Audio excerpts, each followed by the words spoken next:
Dito kayo manood ng tunay sa sitwasyon ng tao.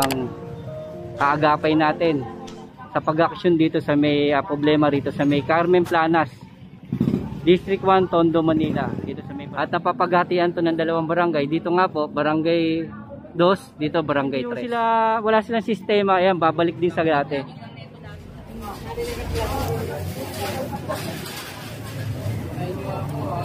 Mga barangay official, kung hindi sila makikisa, bali wala po, babalik at babalik. Sana makipag-cooperate sila.